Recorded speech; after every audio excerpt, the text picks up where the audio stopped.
You allow him to turn the corner. Mama, there goes that man. Puts up the shot. It's good. Kyrie Irving. Oh, if you don't like that, you don't like NBA basketball. Oh, boy. Welcome, everyone, to the First Pick Podcast, your source for NBA news-related content. Thanks for listening.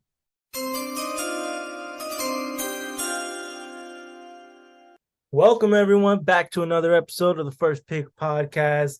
We are going to be continuing doing the team reviews, and today we got a very special episode. We're going to be doing the Denver Nuggets, the 2023 NBA champions, Denver Nuggets to be specific. This episode you would think would be a really short one because they're the Denver Nuggets and they're going to be probably in contention, which I do think they will be, but the roster did shake up a bit, and I think it's important that we talk about what these moves can possibly mean for them, but I'm really excited to get forward with this and kind of give you guys my opinion. Before we get started, though, thank you guys so much for tuning in on the past episodes. Once again, I really do appreciate it. Remember, follow us on Instagram, Twitter, and TikTok. Follow us on Instagram at _firstpickpod. If you can't find the other socials, follow the Instagram, hit the link tree in the bio, and you should be able to find everything. You should be able to find Apple Podcasts where you can hear us, Spotify, YouTube, and also our socials. So make sure to hit that link tree in the Instagram. That's where we post the most content. Please be interactive as possible with everything. Share it with your friends. Like the comment on them. I would really appreciate that. Thank you guys very much, though. Without further ado, let's get to this Denver Nuggets team season preview. Now, the Denver Nuggets are an interesting team. They just came off a championship, and usually when you come off a championship, you really bring back the core that you won it with, because if it ain't broke, why are you going to fix it? You know what I'm saying? And I think Denver is a team where they kept the same core, but their bench is something that I'm really worried about. Now, they finished last year 53-29, number one in the West, number one in the Northwest Division. I think that's very much in play again this year. Nikola Jokic is a monster coming off, 2 out of the past 3 MVPs. He just averaged 25, 11, and 9, basically, almost 10 assists. Look for him to have another phenomenal year. I think he even started the year off pretty slowly just because he was learning how to play with Jamal Murray again. Jamal Murray, it was his first year back from major injuries, so it's not really looking like that'll be a problem because they really did click throughout the finals. They were both really playing good. So I expect Nikola Jokic to carry them to at least a 4th seed, at least this year. Now that we got over Nikola Jokic and what I think he's going to be doing, I kind of just want to go over the depth chart as soon as I can, just because it's not really changing. Starters aspect, same starters as last year. Jamal Murray at the 1, KCP at the 2, MPJ at the 3, Aaron Gordon at the 4, and the MVP Nikola Jokic at the 5. I think this roster, let alone if this roster can play 40 minutes a night, they're obviously a top 3 seed, but it's a long regular season. Injuries happen, and I just don't think they can sustain a whole 82 games together, like all of them at the same time. Jamal Murray, he's coming off a year where he averaged 20 points, 4 rebounds, 6 assists, 45% from the field. And in this postseason, he upped it up to 26, 7, and 6 in 20 games in the 2023 playoffs, where he won his first championship, obviously. Now, 20 points to 27 points, that's a pretty big difference. That's a difference between, average role player, below level all-star to, high-end, almost all-star starter, top, 5 point guard in the league territory, averaging 27, 7, and 6. Do I think Jamal Murray averages 27 again? No. Do I think he averages 20 again? No. I think he averages somewhere in between that. I think a good year for Jamal would be around 23, 24 points per game on efficient shooting, 6 assists, 6 rebounds. I think that's something that's in the realm of possibility for him. I think he's coming off of tremendous confidence, which I feel is a really big part of his game. That'll work wonders for him going into this new season. He's playing in FIBA right now with Team Canada. They had just lost to Germany, so I don't really know what's going on over there, but I still nevertheless think that Jamal Murray and Nikola Jokic are a top duo in this league, though, and I think that alone gets you a top 4 seed. Do I think Jamal Murray will be an all-star this year? That's something else when I come out with my all-star prediction list. We're going to be doing different iterations of it. Obviously, we'll do one throughout the season, and then we'll do one before the season starts, just so we can, have fun with it. But I think Jamal Murray, for now, I'm going to say he's not an all-star. I just think, not because he's not good enough, but I just think because the West all-star guards are extremely good. You have Steph, Kyrie, Luka. Dame that's still in Portland, and et cetera, et cetera. I think just those guys in general all lock up those guard spots. But let me talk about the guys that are running the 2, 3, and the 4. Aaron Gordon, tremendous fit at the 4. Not much I have to say there. MPJ, really, really good. I really like Michael Porter Jr. I think he's a beast. He's coming off a year where he only averaged 17, 5, and 1 assist. He didn't really play that much, though. Let me check how many games he played. Scratch that. He is actually the most healthiest that he's been. He's had 62 games. He shot 41% from 3. I think that's exactly what you're looking for in MPJ. If he can replicate that, maybe just bump it up to 70 games, you're looking at a really, really good player for them. KCP, I mean, he gets a lot of hate, or he had a lot of hate when he was with the Lakers, went to the Wizards, played good, got traded to, Denver, and he is the perfect shooting guard for almost any championship contending team. The perfect wing. He guards the best player on the opposite team. He shoots a high volume from 3. Yes, do I think he was hitting a ridiculous amount of shots during the postseason? Yes, I think he was shooting with tremendous confidence, which is really, really good. But can he sustain that? I think he could. I think he could be around 37 to 38% three-point shooter, maybe even 40%. But yeah, starting lineup, A+ for Denver. This is where I kind of want to get into how Denver had limitations in making their roster better.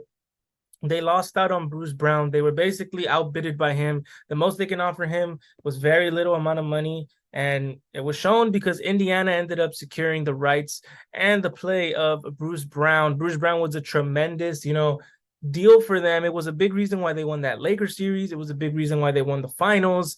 He is just a do-it-all scrappy player, and I do feel like they have a replacement, but it might be a bit too early for him to be a full-time replacement. And the person I'm talking about is Christian Braun. I think, he's really, really good. He showed flashes in the finals last year. They were putting him in PT real minutes, and he was producing well.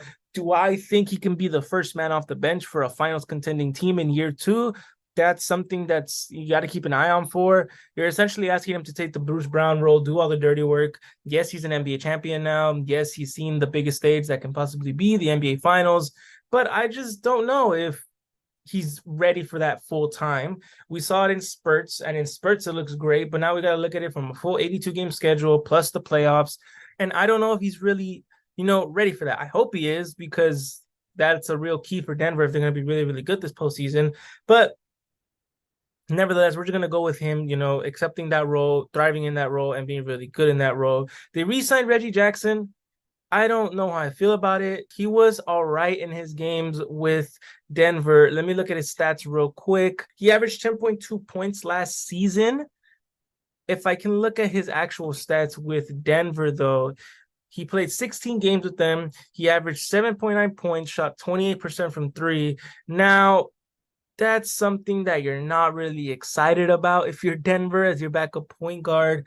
Now, I feel like there were spurts last year where they just played through Nikola Jokic, and I think that's completely normal. I think Nikola Jokic can very much run your point guard position.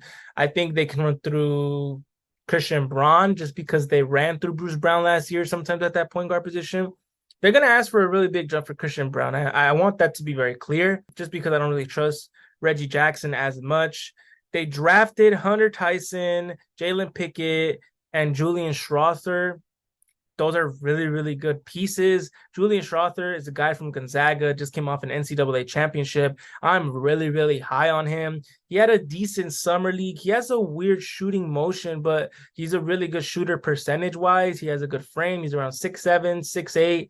He's a really good defender. He's a team-oriented guy. I think he can get minutes right away. What I really like about the picks that Denver did, first of all, they didn't even have picks in this year's draft. They traded into the draft, and then they got multiple picks. I think they got a bunch of guys that, they're a lot older, they're a lot more experienced, but in a team that needs to win and recoup assets and, be a really good contender, they did really, really good. Hunter Tyson, a guy from Clemson, really, really good. 6'8", 6'9" wing, can shoot the hell out of the ball. He has a really nice shooting motion, opposite of Julian, but they're both really good 3-point % shooters, and I think just roaming the wings, defending good, can get them PT on this roster, especially with Nikola Jokic being able to find them in any situation. As long as you cut, Nikola Jokic will probably give you the ball. But another thing that we're going to be looking for is the development of their two backup forwards and centers, Peyton Watson and Zeke Naji. Zeke Naji kind of needs to take this next step. They lost Thomas Bryant in free agency to Miami. I think Zeke Naji is more than capable of being a good rotational backup center. Do I think his stats will show it? Probably not. He just averaged 5.2, 3 rebounds a game. That's not really good at all, but he's played less than 53 games his whole career. Like every year, he's played 42, 41, and 53. He's a decent three-point shooter. He shot 46% the year before and 40% the year after. This year was the only year where he shot really bad. He shot 26% from three. Hopefully, he can bring that up just a bit. But I do think that in a role where he's asked to play more minutes, hopefully that goes up to like the 33%, 34%. Then again, though, Nikola Jokic is the MVP of the league. Most likely he's the best player in the league. He's the finals MVP.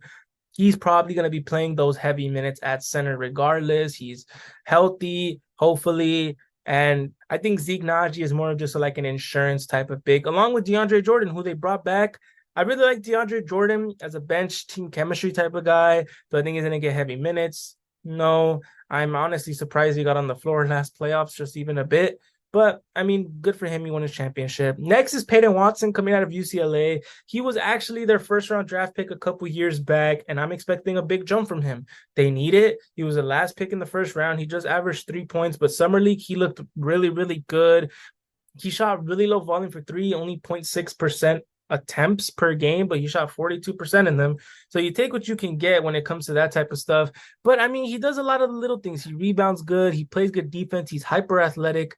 That is definitely someone that is going to be their backup for this upcoming year. And I think is going to get heavy minutes and a lot of minutes that we don't even think is going to be up for grabs. There will be up for grabs because unless they play these starters 35, almost 40 minutes a night, these guys are going to be exhausted.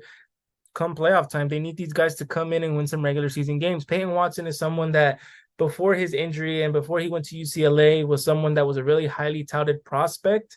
And I think he needs to tap into that just a little bit for Denver to stay afloat while these guys don't play heavy minutes. Next is one of their free agency signings. They didn't really have a lot of them, but they signed Drew Holiday's brother, Justin Holiday, from the Dallas Mavericks. Now, Justin Holiday, I really do like him, actually. He's a wing that can shoot threes, plays decent defense, but what he's really known for is his shooting. I think you can never go wrong with an extra shooter on the roster. He's a veteran. He's good for the young guys. He can teach them the ropes of how to be in the NBA. And I think he's just a good vet to be around. I think he's a really nice plug-and-play player. If KCP misses a game, MPJ misses a game, he can just plug into that starting lineup, play heavy minutes, and you can almost see no change in their style of play just because Justin Holiday, it really is that type of player.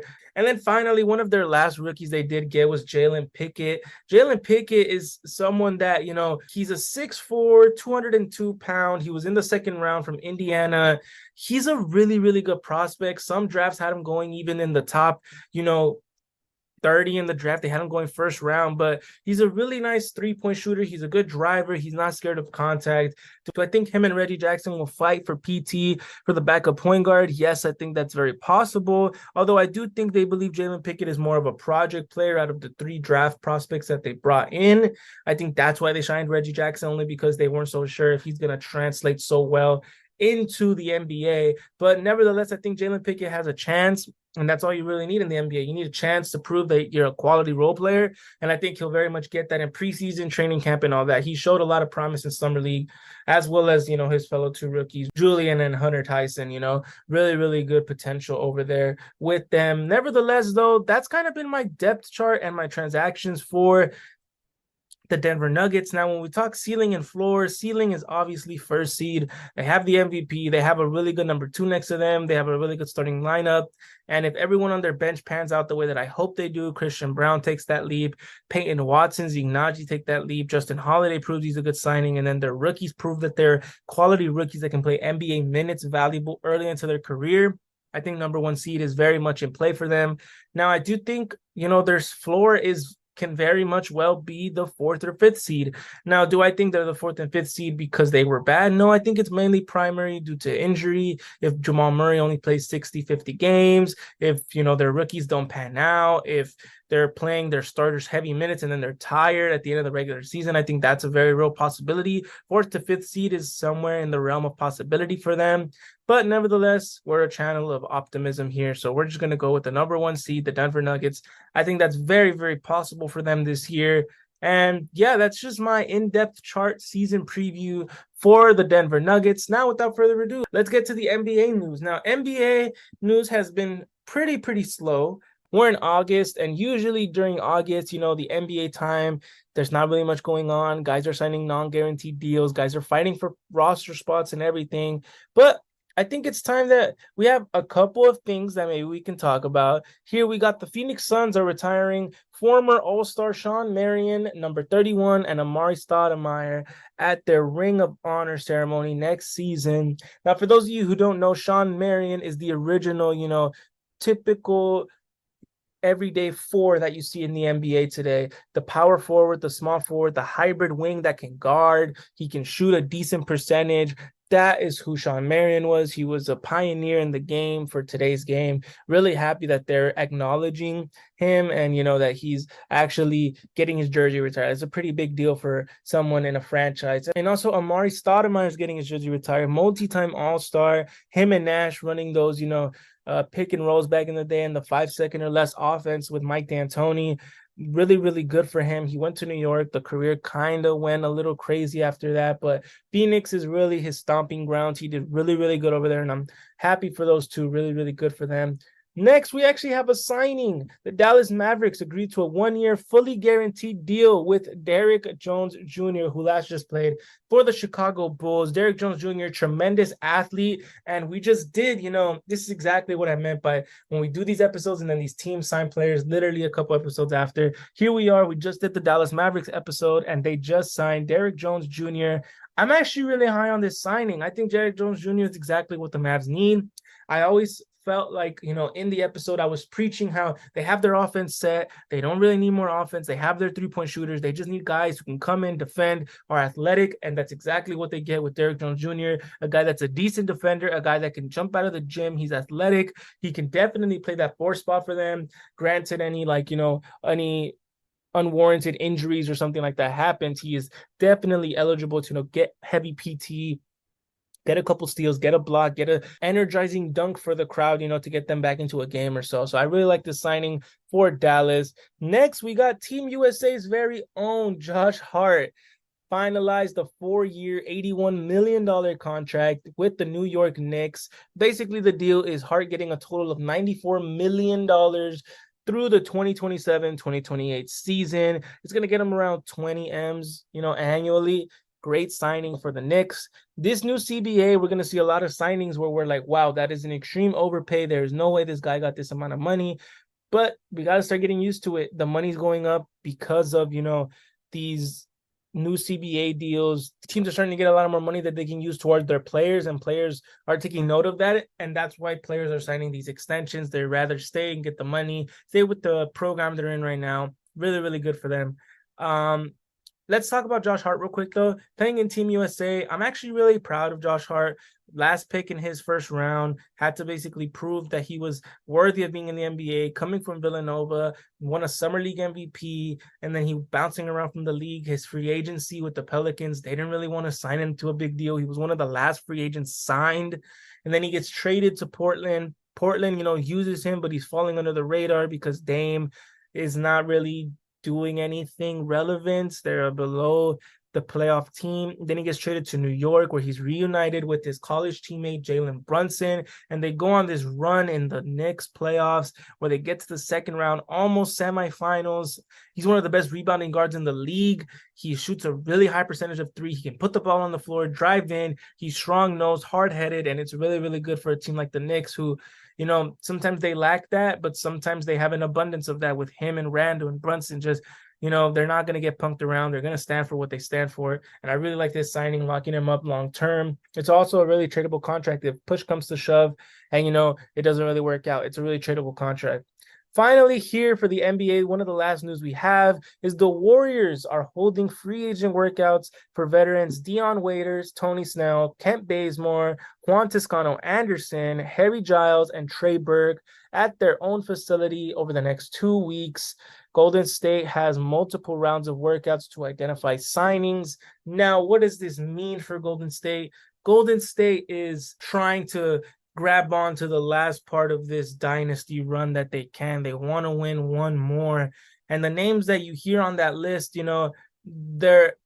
they can help you maybe win a regular season game or two. A guy that I really think should be considered signed by them is Juan Toscano Anderson. It's proved that it's worked before.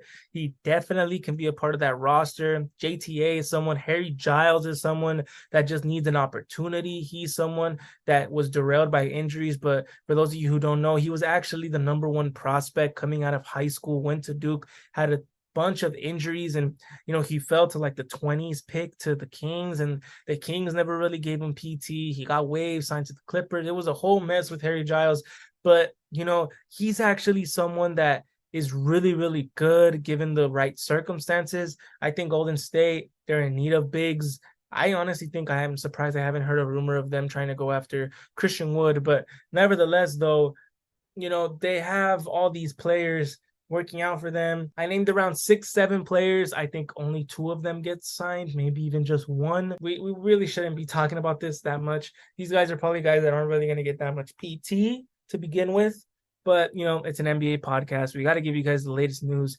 Anyways, thank you guys so much for listening to another episode of the First Pick Podcast. Remember to follow us on Instagram, Twitter, and TikTok now. Please make sure to give us a follow. Follow us on Instagram. The handle is @the_first_pick_pod. The Twitter one is @TF, then spell out First Pick Pod. So TF First Pick Pod. And the TikTok is the First Pick Pod. Please make sure to follow us on all those. If you can't find all of them, just make sure to follow the Instagram. Click the link tree in the bio, and then we should be able to see all of our socials there as well. Remember to also give us a 5-star on Apple Podcasts and Spotify. That would mean so much. Thank you guys. And also make sure to subscribe to our YouTube. We upload all of our episodes on YouTube. In case you don't have Apple Podcasts, in case you don't have Spotify, you can check us out on YouTube. Make sure to share us with a friend. We really would appreciate it. Like the video, comment, share it. Thank you guys so much. I really do appreciate it. That has been the Denver Nuggets season preview, episode 20.